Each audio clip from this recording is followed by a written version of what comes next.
Hello' বন্ধুসকল, আপোনালোকক আজিৰ এই নতুন ভিডিঅ'টোলৈ স্বাগতম জনাইছোঁ। আপোনাৰ ঘৰত কুকুৰ মেকুৰী এইবোৰ আপুনি পুহিব পাৰে, কাৰণ কুকুৰৰ নিচিনা লয়েল আপুনি কাকো নাপায়। আৰু মেকুৰী পুহিব পাৰে কিয়নো মেকুৰী দেখিলে আপুনি বহুতো টেনশ্যন দূৰ কৰিব পাৰে। কিন্তু কুকুৰ আপোনাৰ লগত যিমানেই ভালদৰে থাকক কিয়, যদি আগতে এই কুকুৰবোৰে আপোনাক এবাৰ হ'লে আঁচুৰে নাইবা কামোৰে, আপোনাৰ মৃত্যুটো নিশ্চিত। কিন্তু এতিয়া মৃত্যু নহয়, কিয়নো এতিয়া আমাৰ মেডিচিনবোৰ কিমান উন্নত হৈছে আপুনি জানেই। আপোনাৰ বেজী ল'বলৈ ভয় লাগিব পাৰে, কিন্তু এই বেজীয়ে আপোনাক মৃত্যুৰ পৰা বচাই লৈ আহে। আপুনি জানেনে আজি কাৰ কাৰণে এই ডাঙৰ বেমাৰটোৰ পৰা আপুনি বাচি যায়? আৰু আপুনি জানেনে অলপ ভয় নোহোৱাকৈ আজি কাৰ কাৰণে কুকুৰবোৰ ঘৰত পুহিব পাৰিছে? এইবোৰ সকলো আজিৰ এই ভিডিঅ'টোত আলোচনা কৰিম। চ' বলক সেই মহান ব্যক্তিজনৰ বিষয়ে জানো।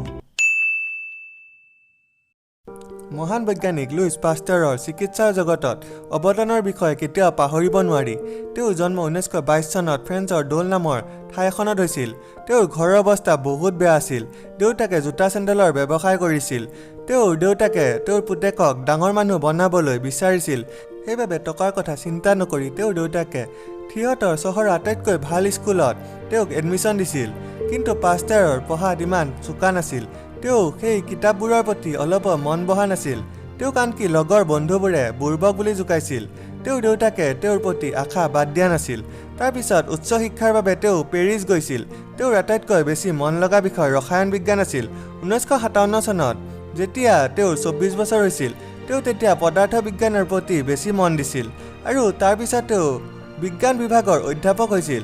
তেওঁ য'ত বাস কৰিছিল তাত সদায় প্ৰায় 2জন লোকৰ মৃত্যু হয়, আৰু তাৰ কাৰণ আছিল সিহঁতৰ ওচৰতে এখন জংঘল আছিল, য'ৰ পৰা সদায় পাগল কুকুৰ আৰু শিয়াল গাঁৱত সোমাইছিল। আৰু যদি কিবা কাৰণত মানুহক আঁচুৰে নাইবা কামোৰে, আৰু এই হাইড্ৰফোবিয়া বেমাৰৰ কাৰণে সিহঁতৰ পানীলৈ ভয় লাগিছিল, আৰু পানীলৈ ভয় কৰাৰ কাৰণে 48 ঘণ্টাৰ ভিতৰত সিহঁত মৰিছিল। এদিন তেওঁ সৰু থাকোঁতে হাইড্ৰফোবিয়া হৈ 8জন লোকক মৰা দেখিছিল, যি দেখি তেওঁৰ বহুত দুখ লাগিছিল। সিহঁতে যেনেকৈ চিঞৰি আছিল সেইবোৰ দেখি এদিন সৰুতে বাপেকক তেওঁ সুধিছিল যে ইহঁতক বচাব নোৱাৰিনে?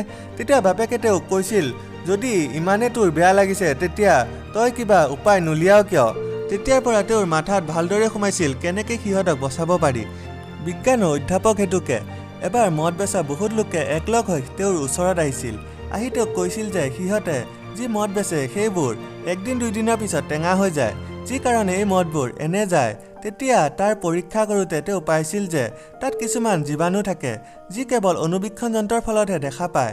তাৰ উপায় হিচাপে তেওঁ সেই মদখিনি 7 ডিগ্ৰী চেলচিয়াছত গৰম কৰিছিল আৰু দেখিছিল যে সকলো জীৱাণু নাইকিয়া হৈ গ'ল।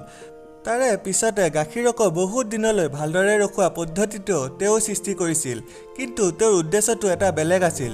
তেওঁ জংগলী জন্তুৱে কামুৰিলে নাইবা আঁচৰিলে কেনেকৈ বাচা যায় তাৰ উপায়হে বিচাৰি আছিল। এদিন তাৰে পৰীক্ষা হিচাপে তেওঁ বহুত কষ্ট কৰি 4টা কুকুৰ ক'ৰবাৰ পৰা বন্দী কৰিছিল আৰু প্ৰতিষেধক বেজী দি দেখিছিল যে সেই কুকুৰকেইটা একেবাৰে ভাল হৈ গৈছিল। কিন্তু এইটো তেওঁ জন্তুৰ গাতহে কৰিছিল।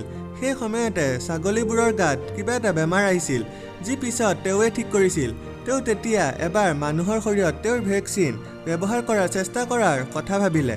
তাৰপিছত 2 দিনমান পিছত তেওঁক এজনী মহিলা মানুহে লগ কৰিব আহিছিল আৰু কৈছিল যে তেওঁৰ ল'ৰাটোক জংগলী কুকুৰে কামুৰিছে, আৰু ল'ৰাটোৱে পানী ভয় কৰা হৈছিল আৰু যি টি কৰিব ধৰিছিল। আৰু পাষ্টাৰৰ ওচৰত তেওঁ ল'ৰাটোক ভাল কৰাৰ কিবা উপায় আছিল নে তাকে সুধিছিল। তেতিয়া পাষ্টাৰে ভাবিছিল যিটো পৰীক্ষা তেওঁ আগৰ পৰাই কৰিবলৈ বিচাৰি আছিল, এই ল'ৰাটোৰ শৰীৰতে কৰোঁ নেকি। ইয়াৰ আগতে তেওঁ কেতিয়াও এই ভেকচিন মানুহৰ শৰীৰত ব্যৱহাৰ কৰা নাছিল। তেওঁ সেইটো কৰিবলৈ বহুত ভয় কৰিছিল, কিয়নো সেই ভেকচিনৰ ফলত ল'ৰাটোৰ মৃত্যুও হ'ব পাৰে। কিন্তু সেই সময়ত কোনো চিকিৎসা ওলোৱা নাছিল বাবে যদি ভেকচিন ইউজো নকৰে তেতিয়া ল'ৰাজনৰ মৃত্যু নিশ্চিত। লাষ্টত পাষ্টাৰে সিদ্ধান্ত ল'লে ল'ৰাটোক চিকিৎসা কৰাৰ। তেতিয়া সেই ল'ৰাজনক পাষ্টাৰে 8 দিন চিকিৎসা কৰিছিল আৰু 8টা বেজী দিছিল। যেতিয়া চিকিৎসা কৰিলে তেতিয়া তেওঁৰ চিকিৎসাই কাম দিলে আৰু ল'ৰাজন বাচি গ'ল। সেই ল'ৰাজনে প্ৰথম এনেকুৱা মানুহ আছিল যিয়ে জংগলী জন্তুৱে কামোৰাৰ পিছতো বাচি আছিল। তেওঁৰ এই অৱদানে আজি কিমান মানুহক ৰক্ষা কৰিলে আৰু কিমান মানুহক কৰি আছে আপুনি নিশ্চয় গম পালেই। কাৰণ জংগলী জন্তুবোৰে সদায় বহুতকে ক্ষতি কৰে। তাৰ কাৰণে আজিকালি বেজী কেইটামান দিলে মানুহজন ঠিক হৈ যায়। আজি যদি পাষ্টাৰে সেইটো বিষয়ে নাভাবিল হয় আৰু ৰাবিছৰ কাৰণে কিমান মানুহৰ মৃত্যু হ'ল হয় ঠিক নাই।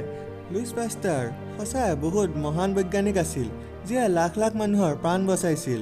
বন্ধুসকল, এই মহান বৈজ্ঞানিকজনৰ বিষয়ে লগৰবোৰক জনাব আৰু ভিডিঅ'টো লগৰবোৰক শ্বেয়াৰ কৰিব। যদি আপুনি এই চেনেলটো নতুনকৈ আহিছে, নতুন ৰহস্য ভিডিঅ'ৰ বাবে চেনেলটো ছাবস্ক্ৰাইব কৰি দিব আৰু লগতে বেল আইকনটো ক্লিক কৰি দিব।